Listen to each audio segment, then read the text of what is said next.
예, 반갑습니다. 다들 그동안 잘 지내셨습니까? 여러분들이 아시는지 모르시는지 모르겠습니다만은, 제가 동마산 교회 오기를 굉장히 좋아합니다. 일단 오면은, 건물이 정말 깨끗한 것 같아요. 깨끗하고, 그리고 건물보다도 우리 정 장로님, 김 장로님, 우리 박 장로님 뭘 비롯해서 모든 성도님들이 굉장히 따뜻한 것 같아요. 그래서 교회 본당도 굉장히 따뜻하죠. 따뜻하기도 하고 언제나 늘 따뜻하게 맞아줘서 참 편안한 것 같기도 하고요. 그리고 오늘 아침에 제가 이 사도 행적을 읽는 가운데 데살로니가 후서 2장 15절에 있는 말씀이 있습니다. 이러므로 형제들아 굳게 서서 말로나 우리 편지로 가르침을 받은 유전을 지키라라는 말씀이 있거든요. 그래서 이 교회는 정말 좋은 유전을 가지고 있는 것 같습니다. 그래서 저는 이렇게 사경에 다녀보고 이렇게 해도 이렇게 많은 분들이 한꺼번에 같이 식사하는 교회는 제가 처음 본 것 같아요. 드문 일인 것 같아요. 굉장히 드물고 많은 분들이 함께 같이 식사하면서 또 정을 나누는 모습들이 굉장히 좋은 것 같습니다. 여러모로 마산교회 오게 되어서 교회 오게 되어서 참 감사하고요. 이번 한 주 동안에 교재들 다 가지고 오셨나요? 교회의 가장 큰 피로 성령과 관련된 내용을 다루게 될 터인데요. 이 내용이 굉장히 방대합니다. 방대해서 제가 한 5개로 요약해서 필요한 부분들만 다루려고 하고요. 제가 오늘 오기 전에 이 내용을 한번 쭉 이렇게 살펴보니까 시간이 굉장히 많이 걸리더라고요. 이게 한 50분 이상. 제가 나중에 끝나고 나서 저희 교회 물어보시면 돼요. 저희 교회 물어보시면 제가 설교를 정말 길게 하지 않습니다. 언제나 늘 딱 시간에 맞춰 마칩니다. 앞에 순서들이 한 30분 하게 되면 설교 20분에서 1시간 내에 마치고, 앞에 순서가 10분 하면은 뒤에 한 4, 50분에서 마치고, 하여간 시간만큼은 정확하게 지키는데, 이번 사경의 교재를 보니까 그렇게 시간을 지키기가 쉬울 것 같지는 않습니다. 내일 슬라이드는 슬라이드 자체만 한 4, 50장 되니까, 한 장씩 넘겨도 한 4, 50분 걸릴 만큼 굉장히 방대합니다. 그래서 제가 안식일 설교는 오늘, 일가를 다뤄보고 안식일은 이렇게 하다가는 동마산 교인들한테 도를 맡겼다. 그래서 그 설교 준비한 걸 우리가 목사님께 보내드리고 봐서 보내드리고 그걸로 설교하시라. 그리고 안식일 설교는 제가 식사 시간에 맞춰서 예배를 마칠 수 있는 설교를 다시 준비하려고 합니다. 지금부터 함께 좀 말씀을 봐가도록 하겠습니다. 그런데 책이 굉장히 좋습니다. 좋기 때문에 돌아가셔서 한번 다 일독해 보시기를 권해드리고요. 우리 교회가 가지고 있는 또 몇몇 가지 어떤 문제들을 이 부분을 통해서 또 해결할 수도 있기 때문에 꼭 한번 일독해 주시기를 당부드리겠습니다. 지금부터 빛의 속도가 얼마나 빠른지 모르겠습니다만 빛의 속도로 진행해서 한번 살펴보고 마지막은 마지막 찬미 없이 제가 바로 기도하고 마치는 걸로 미리 말씀드리겠습니다. 이 장면은 솔로몬이 기브온에 올라가서 번제를 드릴 때 장면입니다. 솔로몬이 이제 왕위를 다윗으로부터 물려받고 난 다음에 아마 첫 번째 어떤 헌신의 예배라고 할 수 있겠죠. 그죠? 하나님 앞에 자기의 온 삶과 생애를 헌신하는 마음으로 솔로몬이 그 단에 1천 번제를 드렸더니라고 합니다. 1천 번제면 이것은 솔로몬의 헌신의 크기를 가늠하는 내용 같아요. 그죠? 온 삶과 생애를 내가 이제 하나님 앞에 드리겠습니다. 라고 하면서 기본에서 번제를 드리게 되고요. 이 번제가 있고 난 다음에 그 밤에 하나님께서 솔로몬에게 꿈에 나타나셨습니다. 그리고 솔로몬에게 이렇게 말씀하셨죠. 내가 내게 무엇을 줄고 너는 구하라. 이렇게 얘기했어요. 이 말씀은 너가 내게 무엇을 구하든지 내가 그 모든 것을 주리라. 내가 내게 무엇을 줄고 너는 구하라. 이렇게 해서 이건 일반적으로 얘기하면 어떤 걸까요? 이것은 백지수표죠. 무엇을 쓰든지 간에 하나님께서 그 솔로몬의 요구를 들어주시겠다라는 거죠. 이때 솔로몬이 무엇을 구하였는가 하게 되면 지혜로운 마음을 종에게 주사 주의 백성을 재판하여 선악을 분별하게 하옵소서. 그래서 솔로몬이 구한 게 지혜로운 마음을 달라는 거예요. 왜 지혜로운 마음을 달라고 그랬을까요?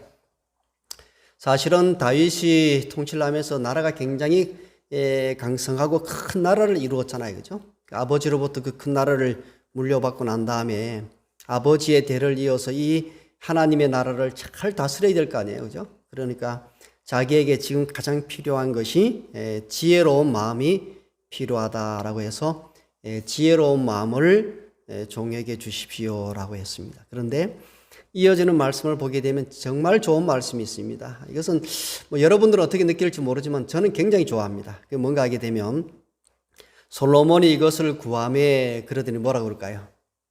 그 말씀이 주의 마음에 든지라 이렇게 얘기한 거예요. 결국은 이게 뭔가 하게 되면 하나님께서 솔로몬에게 백지수표를 줬잖아요. 그죠?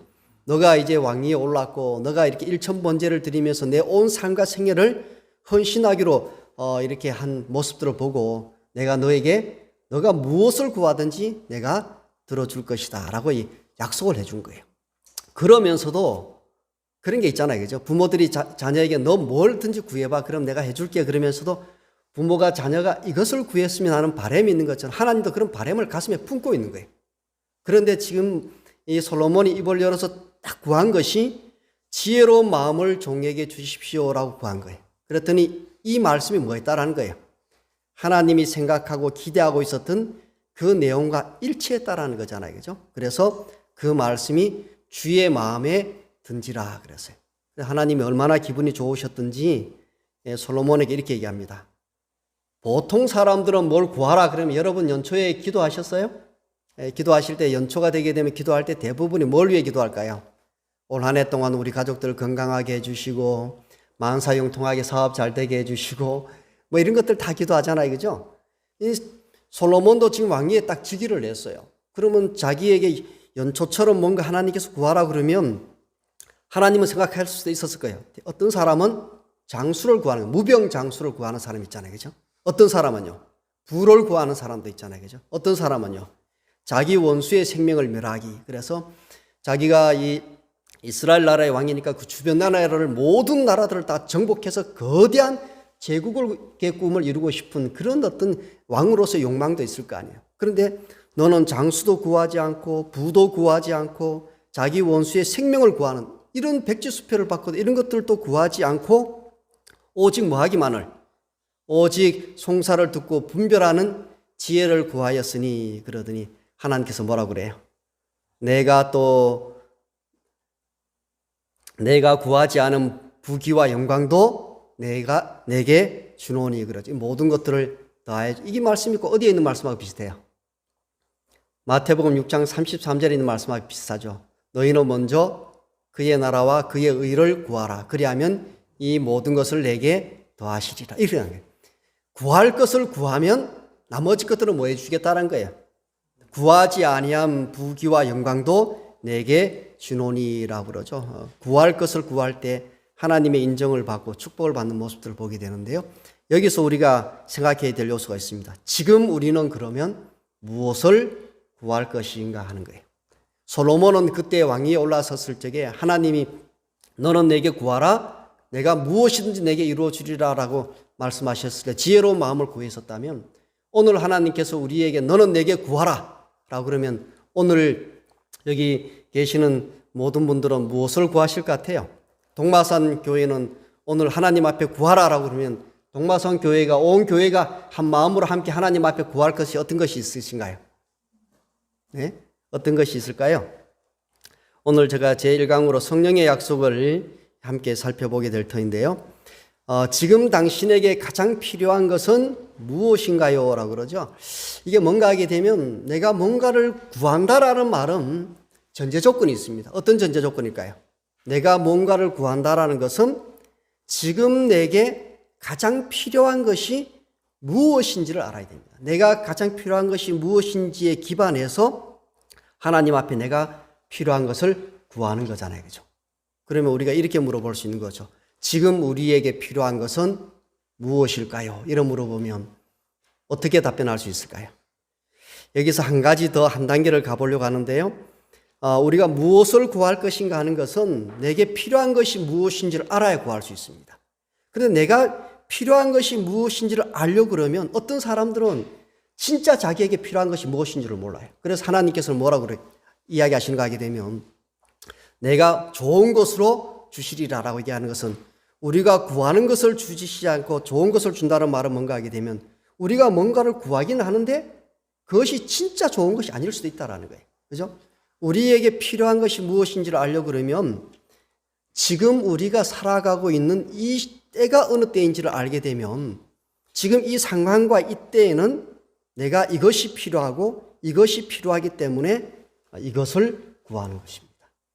그래서 제가 얼마 전에 이제 저희 집은 TV가 없습니다. TV가 없어서 뭐 축구도 못 보고 아무것도 보는 게 없습니다. 그냥 오직 하나 목숨 걸고 보는 게 유튜브를 통해서 이제 그 다음에 인터넷을 통해서 이렇게 뉴스를 보게 되는데요. 요즘 보니까 뉴스를 보니까 고려 거란 전쟁이 되게 뭐 이렇게 유명하다라고 그러더라고요. 이제 고려 거란 전쟁 대하 드라마는 이제 3차례에 걸쳐서 이제 그 전쟁이 있게 되는데 지금 다루고 있는 것은 2차 고려 거란 전쟁을 다루고 있습니다. 그래서 그때 현종이 어디까지 이제 몽진을 떠나는가 하게 되면 거란을 피해서 나주까지 갔다가 나중에 다시 돌아오게 되는데 가는 동안에 굉장히 힘들었습니다. 지방 호족 고려 시대 때만 해도 중앙 집권이 아직도 이렇게 정착화되지 않았기 때문에 지방은 대부분들이 다 지방 호족들이 다 다스렸습니다. 그래서 지방 호족들에게 큰 어려움을 겪고 난 다음에 자기가 뭐라고 생각하느냐면 야 돌아오고 나서 내가 제일 먼저 해결해야 될 것이 이 호족들의 문제를 해결해야 되겠다라고 결심하고 돌아와서 그 문제를 가지고 이야기했더니 여기 나오는 이 최수종 씨가 누굴까요? 드라마에서는 강감찬 장군이에요. 강감찬이 뭐라고 이야기하는가 하게 되면 지금은 그 일을 해야 할 때가 아니기 때문이요. 이 현종과 언제나 늘 함께 하던 이 사람이 현종의 이 일을 막 결사반대하는 것입니다. 나중에는 파직당하기까지. 왜 그러냐 이랬더니 지금은 그 일을 해야 될 때가 아니라는 거예요. 언젠가는 그 일을 반드시 해야 되겠지만 지금 그 일을 해서는 안 된다는 거예요. 왜 그럴까요? 이제 거란이 막 물려갔잖아요. 그죠? 언젠가 다시 거란이 들어오게 될 텐데 지금 우리가 호족들과의 전쟁을 벌이게 되면 나라가 분열되어져서 국력이 완전히 와야 되기 때문에 절대로 우리가 지금 이 일을 해서는 안 된다. 지금은 그 일을 해야 될 때가 아니기 때문이요 라고 얘기해요. 그래서 지금 우리에게 가장 필요한 것이 무엇인지를 알려고 그러면 지금이 우리가 어느 때인지를 알아야 돼요. 지금이 어느 때일까요? 그러면 여기서 우리가 무엇을 구하실 것인가는 내가 필요한 것이 무엇인지를 알아야 되고요. 내가 필요한 것을 알려고 그러면 지금 우리가 처한 상황과 지금 처한 때가 어느 때인지를 알아야 돼요. 그럼 지금 우리가 살아가고 있는 이때는 어느 때일까요? 이것을 깊이 느끼면 느낄수록 진짜 우리에게 필요한 것이 무엇인지를 알게 되고 그 일을 하나님 앞에 처절하게 구하는 백성이 되게 될 겁니다. 지금이 어느 때일까요? 지금이 어느 때인지를 잘 모르시면 요즘은 뭐 우리 교회에서 재림에 관한 설교를 거의 많이 안 하시는 것 같아요. 목사님들이. 제가 얼마 전도 아니죠. 만 1년 전입니다. 1년 전에 2023년 1월 25일자 신문이에요. 지구 종말까지 남은 시간은 그러죠. 그게 이제 지구 종말 시계라는 것이 있습니다. 이 지구 종말 시계는 미국의 핵과학자들이 1947년에 지구 종말 시계를 만들어서 그때는 지구 종말이 여기 자정입니다. 자정이면 지구 종말인데 7분 전 이렇게 시작했습니다. 이 시계가 시작되었다가 1991년에는 17분까지 이렇게 밀려갔어요. 그러던 이 시계가 점점 당겨지더니 지금 여기 와 있습니다. 여기가 어디일까요?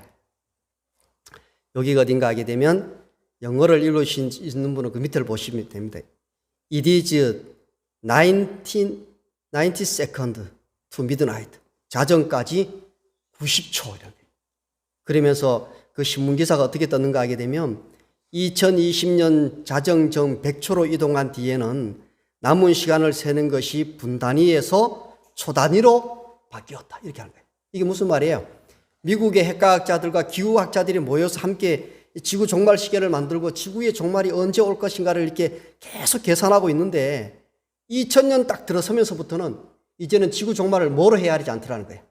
분 단위가 아니고 초 단위로 헤아리기 시작했는데 2023년에 딱 왔더니 2023년에는 지구 종말까지 90초 남았다라는 거예요. 90초면 얼마 남았을까요? 그죠? 그래서 어떤 신문을 보니까 지구 종말 시기에 문명의 종말 근접한 상태에 그러죠. 실질적으로 우리는 그걸 느끼지 못하는 것 같아요. 그런데 실질적으로 과학자들은요, 지금 이 지구가 거의 어디까지 온 것 같아요. 문명의 종말이란 말은 인류가 가지고 있는 문명이 끝이 날 그 종말의 때가 거의 가까웠다라는 거예요. 잠깐만 한번 생각해 보세요. 제가 어렸었을 적에 정말 초원에 살았거든요. 그러면 아이들하고 뭐 소를 먹이러 산에 가기도 하고 그러면 목마르면 그때 뭐 이렇게 물 떠가지고 산에 가는 아이들 아무도 없었죠. 그냥 이렇게 소 데리고 가다가 목마르면 어디 가면 돼요? 계곡에서 흐르는 물 대고 입 대고 그냥 엎드려서 물 마시고 있었잖아요. 그죠? 만약에 그때 누군가가 너가 성년이 되었을 때쯤 되어서 물을 마실 수 없어가지고 물을 사먹는다라고 이야기하면 우리가 뭐라고 했을까? 그 사람한테. 이 사람이 미쳤나? 그러겠죠. 정수기 물 아니면은 정수하지 않으면 물 못 마실 거라고 그랬으면 저 사람이 무슨 이상한 얘기를 하나? 여러분, 심지어는 지금 웬만한 집들은 다 집안에 뭐까지 갖다 놨어요? 공기 정화기까지 갖다 놓았죠. 공기도 이제 마음 놓고 뭐 불과 한 4, 50년 사이에 굉장히 많은 것들이 바뀌었어요. 앞으로 얼마나 더 바뀔지는 우리가 가늠할 수 없는데 최소한 과학자들이 생각할 때는 거의 인류의 문명의 종말이 가까웠고 그 종말이 90초가 남았습니다라고 얘기하는 거예요. 그럼 우리가 살아가는 시대가 어느 시대일까요? 여러분 한번 보세요. 이미 그 엘렌 아이슨 선지자왕 276페이지를 통해서 이렇게 얘기했습니다. 인간의 어떤 약으로도 치료할 수 없는 슬픔이 이 세상에 이르러 올 때가 가까이 오고 있다. 하나님의 성령은 떠나가고 있다. 바다와 육지에서 재난이 꼬리를 물고 계속해서 일어나고 있다. 우리는 얼마나 자주 지진과 태풍의 소문과 화재와 홍수로 인한 인명과 재산의 큰 손실에 대한 소문을 듣고 있는가? 그랬어요. 이게 지금 어느 때 같아요? 지진 그러니까 생각나죠? 일본에서 이번에 새해 첫 이시카와 현에서 진도 7.6의 강진이 여전히 계속 일어났는데 더 무서운 건 뭔가 하게 되면 땅이 통째로 1.3m 움직였다는 거예요. 그 거대한 일본 땅이 그냥 1.3m가 밀려나갔다는 거예요. 이 지진이 얼마나 컸었는지. 마을이 사라졌어요. 그러죠. 이건 작년에 있었던 캐나다 산불입니다. 캐나다의 산불이 얼마나 크게 났는지 우리나라의 1.4배 되는 캐나다 산림이 다 타버렸습니다. 여러분, 우리나라 땅 전체의 1.4배 정도 되는 땅이 다 타버렸죠. 오스트리아 한번 보세요. 1919년에 있었던 화재 때문에 지금 보이는 곳이 다 불난 곳들인데 사람 살만한 곳은 다 불났죠. 이때도 대한민국 땅에 1.2배 되는 땅이 다 불탔습니다. 이 호주 땅에 불났을 때는 대단했었습니다. 10억 마리의 동물들이 다 타서 죽었고요. 이 재산 피해가 80조 원에 이른다라고 그러죠. 엄청난 일들이죠. 지금 일어나고 있는 일들이 계속해서 일어나고 있습니다. 이건 작년에 신문기사인데 12일간 전 세계 10개국의 홍수 앞으로 더 잦아진다라고 그러더니 21세기 말까지 극심한 홍수가 계속될 거라고. 지금 보여주는 게 하이픈이 기록했던 뭐야? 지진, 화재, 그 다음에 홍수. 똑같은 일들이 지금 계속 일어나고 있어요. 그죠? 그러면서 이렇게 이해하죠. 표면상으로는 이 재난들은 인간이 전혀 제어할 수 없는 혼란스럽고 무질서한 자연의 힘에 변덕스러운 돌발 사건인 것처럼 보이나 그러죠. 우리가 이걸 다 뭐라고 그래요? 엘니뇨 현상 때문에 그렇습니다. 기후변화 때문에 그렇습니다. 다 이렇게 이야기하지만 그 가운데서 하나님의 모든 목적을 읽을 수 있다 그러더니 그 다음에 있는 문장 같이 읽겠습니다. 시작. 그것들은 하나님께서 남녀들로 하여금 위험을 느끼도록 각성시키는 매개물이다. 이게 무슨 말이에요? 그것들은 그러죠. 일어나고 있는 지진, 일어나고 있는 화재, 일어나고 있는 홍수, 이 모든 것들은 대부분의 사람들은 무질서한 자연의 힘 때문에 일어나는 것이라고 할지 모르지만 그것은 다 뭐라는 거예요? 하나님의 매개물들이라는 거예요. 어떤 매개물이라는 거예요? 하나님께서 남녀들로 하여금 위험을 느끼도록 각성시키는 매개물이라는 거예요. 뭘 각성시킨다는 거예요? 지금 우리가 살아가고 있는 때가 어느 때인지를 보여주는, 하나님께서 각성시키는 매개물들이 그런 것들입니다 라고 얘기하는 거죠. 이럴 때 우리가 뭘 해야 될까요? 지금 우리가 살아가고 있는 이 때가 예수님의 재림의 징조들이 현격하게 일어나는 때이고 예수님의 재림이 정말 가까운 때라면 이럴 때 우리가 뭘 해야 될까요? 이 문제 때문에 한 번은 예수님과 제자들이 이런 일들을 벌인 적이 있었습니다. 사도행전 1장 6절에 오게 되면 제자들이 이렇게 이야기하죠. 그들이 모였을 때 예수께 여쭈어 이르되 주께서 이스라엘 나라를 회복하심이 이때이니까, 이렇게 하죠. 이스라엘 나라를 회복하심이 이때이니까 라는 이 말씀은 이 제자들의 물음은 이런 뜻입니다. 당신께서 오실 때가 이때입니까? 예수님께서 재림하실 때가 이때입니까? 라고 물은 거예요. 그랬더니 예수님께서 뭐라고 답변하셨을까요? 예수님께서 굉장히 퉁명스럽게 답변하셨어요. 이 이야기를 여러분들이 직접 들었으면 굉장히 불쾌했을 수도 있습니다. 예수님께서 뭐라고 답변하시는가 하게 되면 때와 시기는 아버지께서 자기의 권한에 두셨으니 뭐하고 너희가 알 바가 아니오. 너희들은 지금 때에 관해서 묻는데 그 때는 너희들이 알 바가 아니라는 거예요. 그건 아버지의 권한 속에 있으니 너희들이 신경 쓸 게 아니라는 거예요. 그러더니 1장 8절에 뭐라고 말씀하시는가 하게 되면 오직 성령이 너희에게 임하시면 너희가 권능을 받고 그 다음에 예루살렘과 온 유대와 사마리아와 땅끝까지 이르러 내 증인이 되리라 하시니라.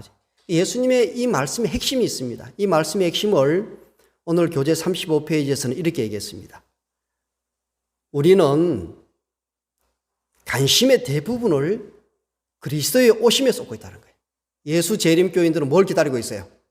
예수님의 재림만 기다리고 있죠. 예수님의 재림이 언제쯤 오실까 싶어서 우리 교회 역사를 보게 되면 뭐 시기파를부터 시작해서 얼마나 많은 파들이 있었는지 모릅니다. 그 모든 이들이 다 어떻게 했을까요? 예수님의 오심만을 기다리고 있어요. 예전에 제가 어떤 분의 한 얘기를, 미국에 사시는 분의 한 얘기를 들었는데요. 그분은 예수님의 재림이, 예수님이 오실 때가 이제 가까웠다라는 생각 때문에 나중에 예수님의 재림이 가까우면 그때 환란이 있잖아요. 그죠? 환란이 있으면 대도시와 소도시를 떠나서 막 산골로 피해야 될 거 아니에요. 그죠? 그리고 이분이 야, 그때 어디로 도망가면 좋을까 생각하다가 미국에 사는 분이니까 로키 산맥이 제일 좋겠다 생각합니다. 로키 산맥을 도망가는데 막 쌀 짊어지고 이렇게 다니면 이게 뭐 밥을 불때서 해먹고 힘들잖아요. 그죠? 뭐가 제일 좋을까? 뭘 제일 좋을까요?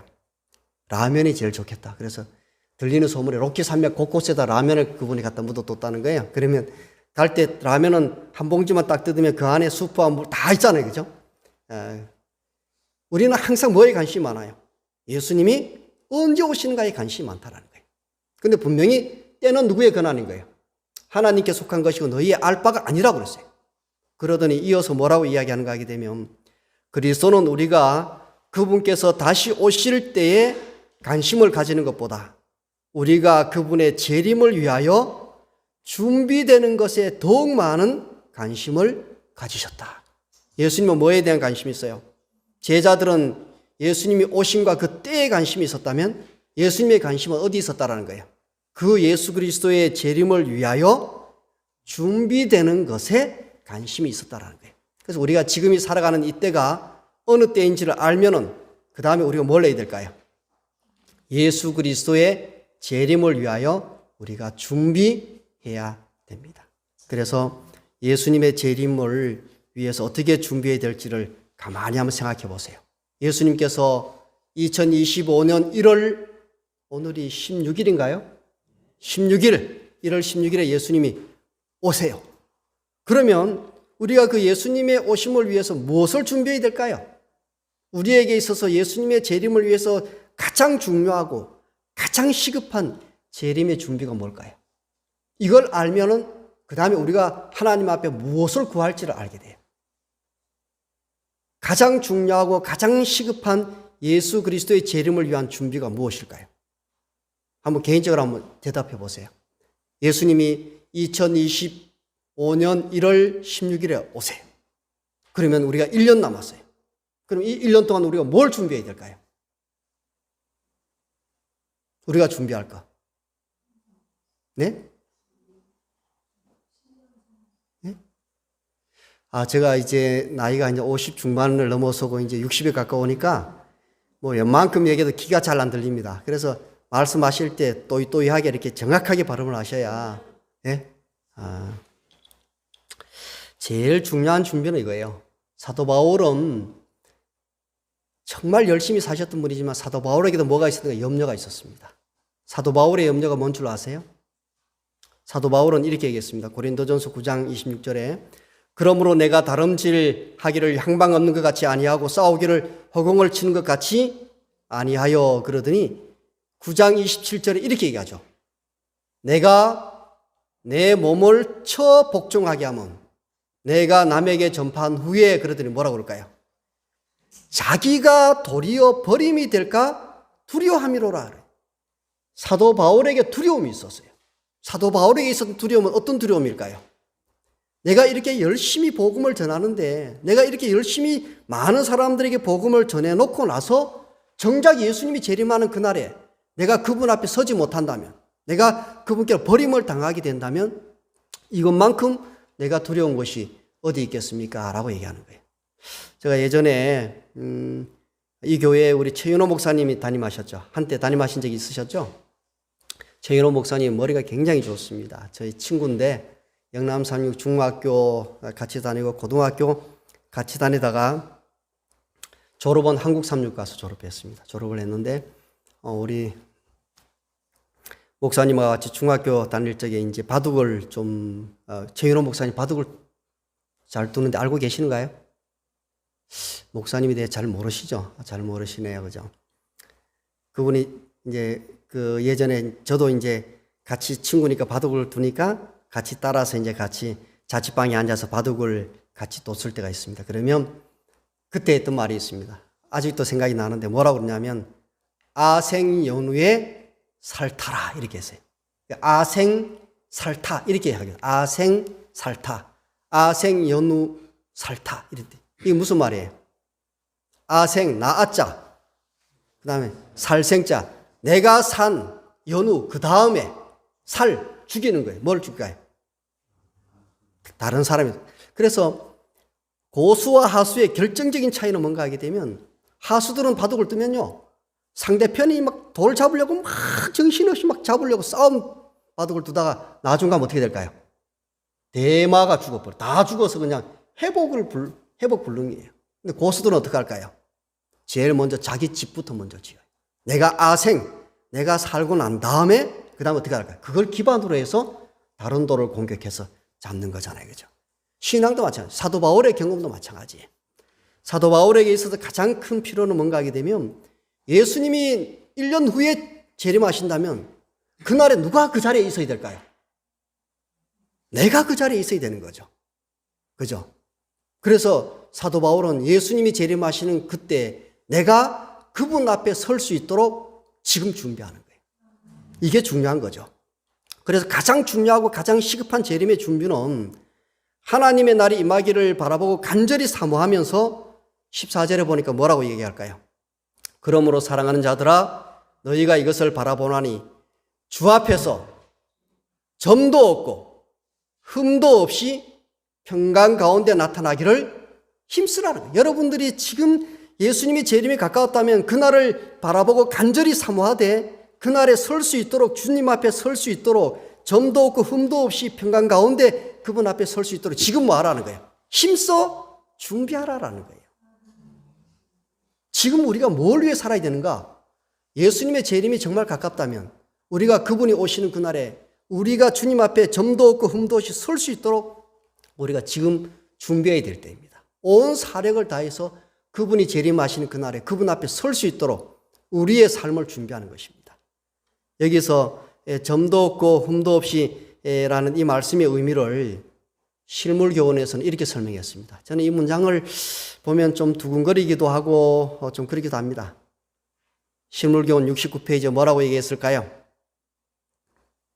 그리스도의 품성이 그 다음에 그분의 백성들 속에 완전하게 재현될 때 그분은 당신의 것을 찾으시려고 이 땅에 강림하실 것이다. 이렇게 얘기한 거예요.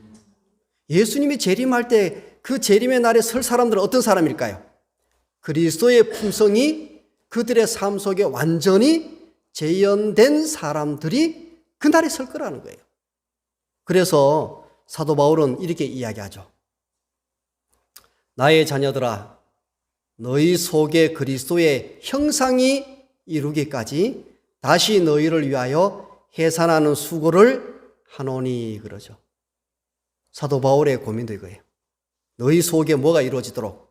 그리스도의 형상이 이루어지도록 하는 거예요. 우리가 뭘 위해 살아야 돼요?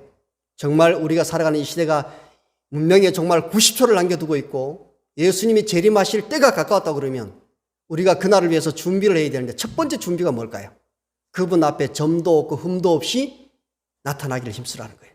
우리의 온 삶과 생애를 다해서 준비해야 될 것은 뭔가 하게 되면 우리의 삶 속에 예수 그리스도의 형상이 다시 재현되고 드러나도록 하는 겁니다. 그래서 이렇게 얘기해야 돼요. 사람들이 막 전도 나갔더니 사람들이 진짜 예수님 있어? 예수님을 보여줘봐. 그럼 내가 예수 믿을게. 그러면 그때 뭐라고 얘기해야 돼요?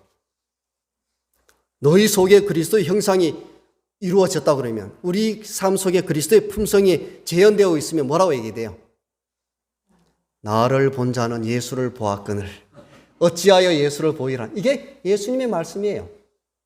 빌립이 묻잖아요. 아버지를 내게 보여주세요.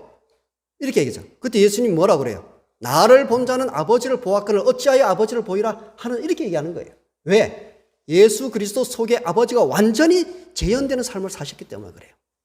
우리도 마찬가지예요. 그래서 우리는 날마다 거울을 보면서 뭐 눈썹 꽂히고 이렇게 이런 거 고칠 생각하지 마시고 내 속에 예수 그리스도의 형상이 얼마나 재현되고 나타나고 있는지 이걸 생각하셔야 돼요. 이것이 예수님의 재림을 위한 준비예요. 근데 참 안타까운 것은 엘렌 화이트는 이미 100여 년 전에 이렇게 기록했어요. 같이 한번 읽겠습니다. 시작. 나는 교회를 향하여 엄숙한 말을 한다.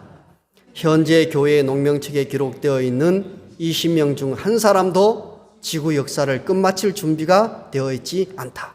됐습니다. 여기까지 말이에요. 이거는 20명 가운데 한 명 그러면 둘, 넷, 여섯, 여덟, 열, 열둘, 열네 명이면 이 중에 한 명도 없을 것 같아. 그죠? 그런 뜻은 아니고 너무나 많은 이들이 뭐 하고 있다는 거예요. 예수님의 재림은 알고 있고 재림을 기다린다고 그러지만 뭘 위해 준비되어 있지 않다는 거예요. 예수님의 재림을 위하여 너무나 많은 일이 준비되어 있지 않다는 거예요. 그러면서 사입부인이 이어서 뭐라고 이야기했는가 하게 되면 그들은 하나님을 위한다고 말하고 있으나 실상은 돈을 더 열심히 위하고 있다. 돈 버는 일들에 온 삶과 생애를 다 몰두하고 1년 후에 예수님이 오시는데도 아직도 뭐 하고 있는 거예요? 천년만년 이 땅에 살 것처럼 돈 버는 일들에 열중하면서 그 예수님의 재림을 위해서 준비하지 않더라는 거예요. 이게 재림 성도의 모습이었다고 하이프인이 기록하고 있는 거예요. 여러분 인생을 살아가면서 우리가 많은 것들을 포기할 수 있습니다. 어쩌면 내가 원치 않아도 많은 것들을 포기하며 살아야 될 수도 있습니다. 근데 우리가 절대로 포기하지 말아야 될 것이 하나 있죠. 그게 뭘까요?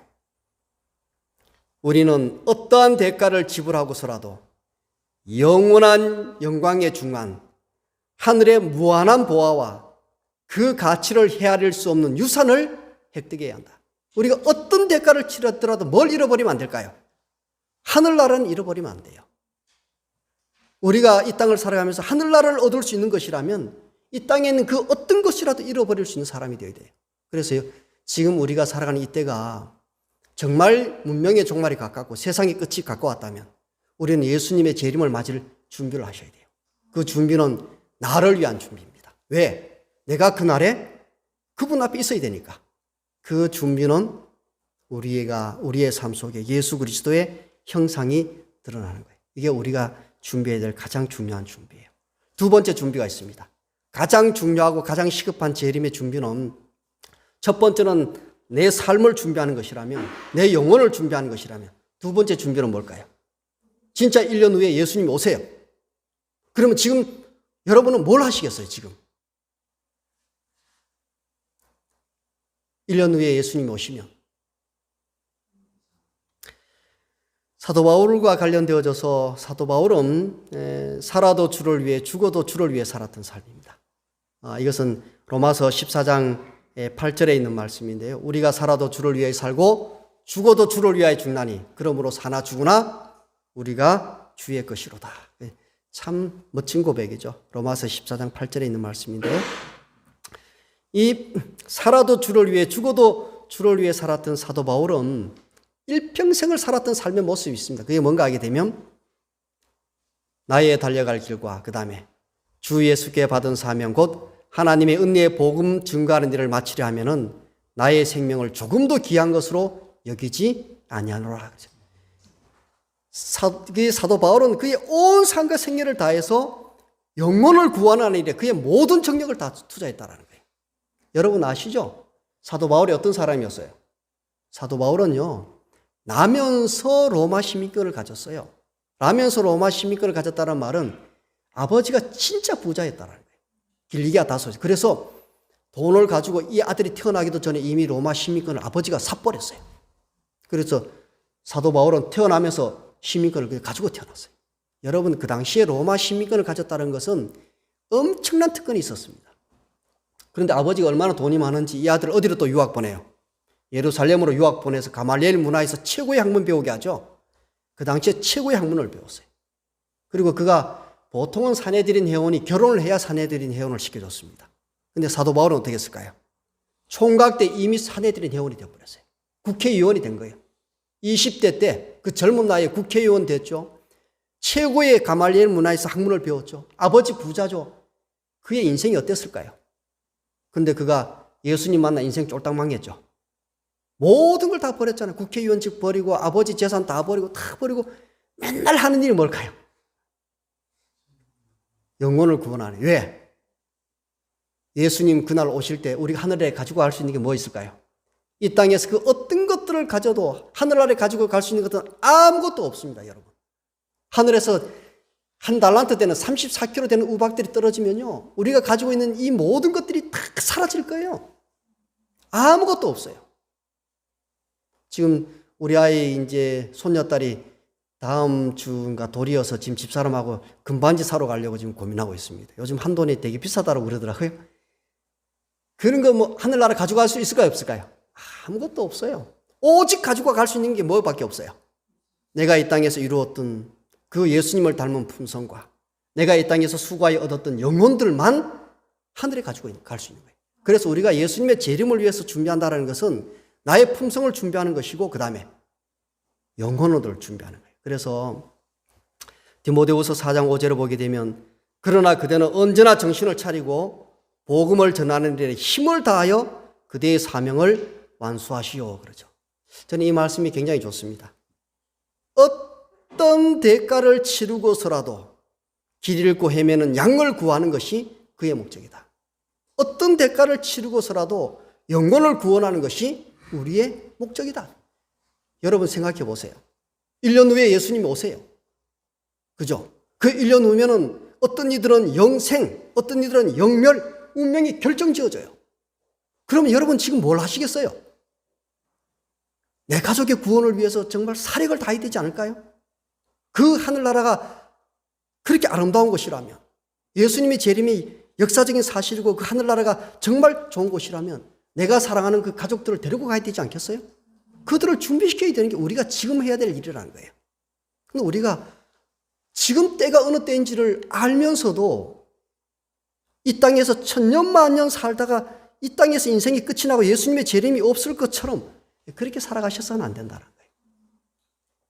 이것이 예수님의 재림의 준비입니다.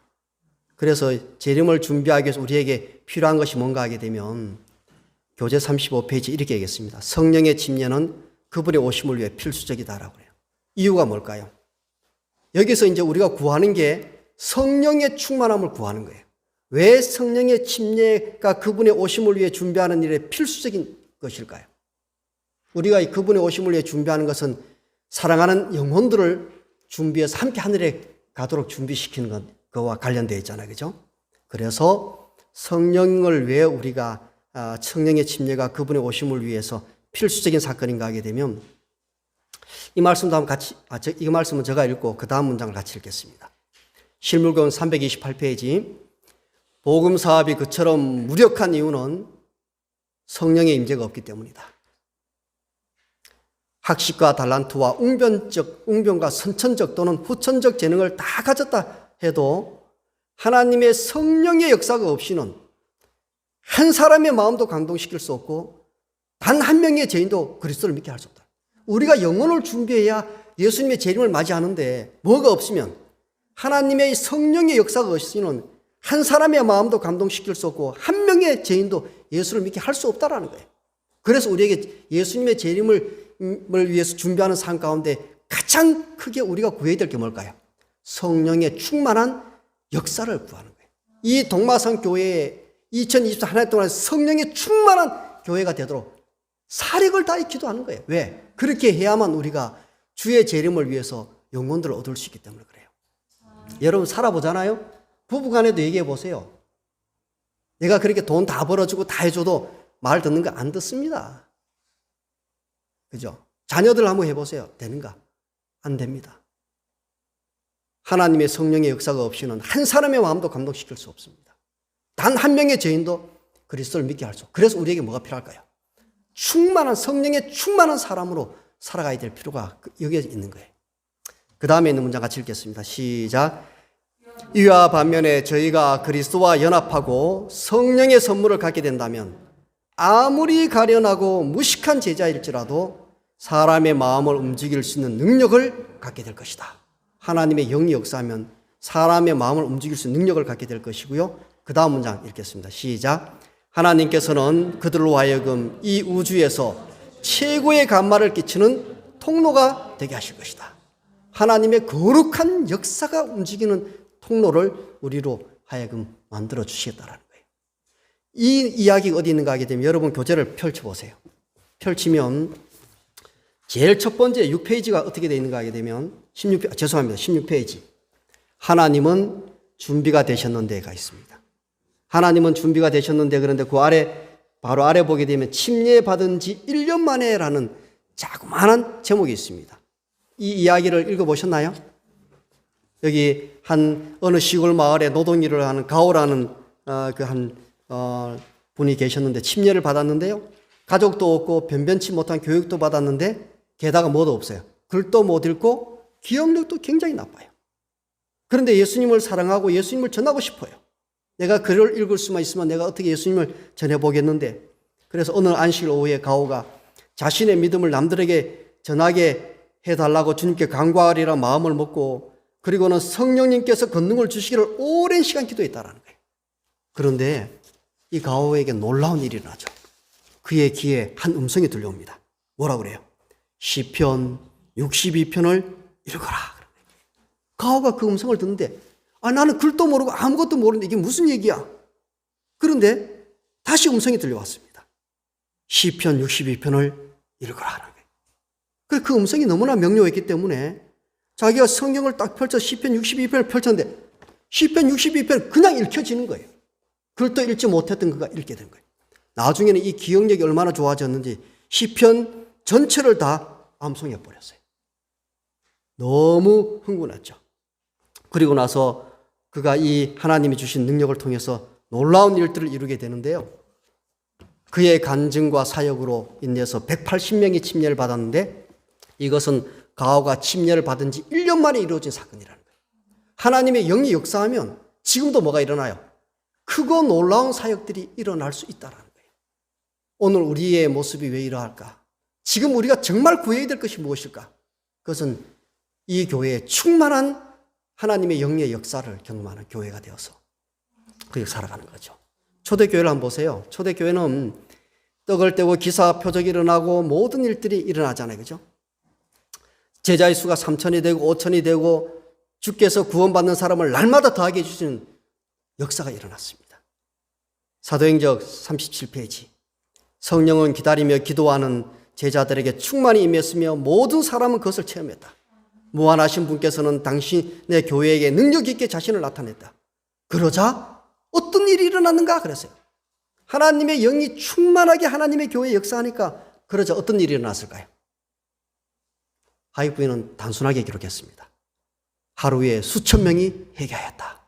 끝이에요. 하나님의 영이 역사하니까 어떤 일이 일어났어요? 하루에 수천 명이 회개하는 거예요. 지금 성령 하나님이 우리 교회에 역사하신다면 어떤 일이 일어나게 될까요? 제가 시간이 없어서 다루지 못하겠습니다만은 무르만스크에서 일어났던 그 기사가 39페이지로부터 41페이지에 기록되어 있습니다. 여기에는 22명의 교인들이 있었는데 너무나 북극이고 추운 지대예요. 사람들의 숫자가 점점 줄어서 목사님과 사모님을 포함해서 8명밖에 남지 않았어요. 교인 6명에 목사, 사모 8명입니다. 그래서 그들은 그들의 처한 환경을 보지 않고 이 문제를 어떻게 해결할까 그러다가 처한 환경을 보지 않고 주님을 보기로 결심하고 그들이 함께 매일 새벽 6시에 코끼리 클럽인가 바다 클럽인가 하는 그곳에 모여가지고 그들이 대단한 일을 했는데 어떤 일을 했냐면 거기는 여기는 1년 내내 겨울입니다. 얼마나 추워요. 근데 그 얼음을 이렇게 뚫어서 낚시꾼들이 낚시하려고 구멍 뚫어놓은 그 구멍에 알몸으로 그들이 들어가서 나옵니다. 그리고는 그 얼음 주위에서 끌어안고 그 추운 날 끌어안고 그들이 하나님의 교회를 위해서 기도하기 시작해요. 놀라운 일들이 일어나죠. 이 일을 시작한 지 1년 동안에 80명이 침례를 받았고요. 교회 성장률은 1000%가 되었고요. 몇 년이 안 되어서 그 지역에 6개의 교회가 세워졌습니다. 사람 수보다 보드카 병이 더 많았던 곳에서 일어난 사건입니다. 지금 우리에게 가장 필요한 게 뭘까요? 지금 우리에게 필요한 것은 성령입니다. 우리가 구해야 될 것이 뭘까요? 내 삶 속에 동마산 이 교회 안에 충만한 하나님의 영의 역사를 위해서 우리가 간절히 기도해야 될 때가 있다면 그때가 지금입니다. 그런데 무서운 것은 현대 교회에 가장 두렵고 무서운 것이 2가지가 있습니다. 그게 뭔가 하게 되면 첫 번째는 교황 이노센트 3세와 토마스 아퀴나스의 대화가 있습니다. 이것은 교황청의 발코니에 하루는 교황 이노센트 3세하고 그 당시에 최고의 신학자였던 토마스 아퀴나스가 앉아 있었습니다. 마침 앉아 있는데 유럽 각 지역으로부터 막 이렇게 헌금들을 실은 그 수레들이 막 이렇게 로마 교황청 바티칸 시티로 들어오고 있었습니다. 교황이 그것을 물끄러미 보고는 아퀴나스 신학자에게 얘기합니다. 저걸 보시오. 이제 교회가 은과 금은 내게 없노라고 말하던 시대는 지나갔소. 이렇게 엄청난, 여러분 바티칸 가보셨어요? 안 가보셨어요? 뭐하고 사셨어요? 거기도 안 가보시고. 거기를 가게 되면 그 바티칸 그 성당 안 천정이 전부 금으로 되어 있습니다. 얼마나 무섭다기보다는. 그리고 어디를 가든지 그게 전부 천지창조라든지 해서 최고의 문학으로 작품들로 이루어진 것이죠. 은과 금은 내게 없노라고 말하던 시대는 지나갔소. 그래서요. 물끄러미 지켜보던 토마스 아퀴나스가 이렇게 얘기했습니다. 예, 하지만 이제 안진뱅이에게 나사렛 예수의 이름으로 일어나 걸으라고 교회가 말할 수 있던 시대도 지나갔습니다. 교회는 성전 미문에서 구걸하던 안진뱅이 거린을 일으켜 세우는 나사렛 예수의 이름과 권능은 잃어버렸습니다. 너무 무섭죠? 교회가 다 가진 것 같죠? 부족함이 없는 것 같죠? 이거 뭘 잃어버렸어요? 능력이 없는 교회예요. 예수가 없는 교회고 능력이 없는 교회가 되어버린 거예요. 이게 무서운 거예요. 이게 첫 번째 무서운 것이고, 두 번째는 교제에서 이렇게 얘기했습니다. 하나님께서 지금 우리 가운데 계신 성령을 거두신다 하더라도 우리가 교회에서 하고 있는 일의 95%는 무리 없이 진행될 것이고 누구도 그 차이를 알아차리지 못할 것이다. 여러분, 동마성교회에서 하고 있는 어떤 일이 있어요? 여러분 얘기해 보세요. 그 일들이 성령의 역사를 통해서 하는 일들입니까? 아니면 그냥 하는 일인가요? 밥하는 일은 그냥 집사님들 계시면 되잖아요. 그죠? 쑥 뜨면 쑥만 있으면 하는 거죠. 하나님의 영이 떠나가도 이 교회가 하는 일의 95%는 그대로 하고 있다는 거예요. 성령이 떠나가도 이 교회는 성령이 떠나간 줄도 모르고 살아가고 있다는 거예요. 그런데 그러나 하나님께서 초기 기독교 공동체 가운데 계신 성령을 거두셨다면 그들은 교회에서 하고 있었던 일의 95%는 즉각 중단되고 말았을 것이다. 이게 우리 교회와 사도교회의 차이예요. 사도교회는 성령이 떠나가고 있으면 그들이 하고 있던 일의 95%가 중단되는 거예요. 근데 우리는 어떻게 할까요? 성령이 떠나가도 우리가 하고 있는 일의 95%는 그대로 하고 있다는 거예요. 성령이 없이도 살아갈 수 있는 교회, 성령의 도움을 필요로 하지 않는 교회, 그게 현대교회예요. 이게 무서운 교회죠.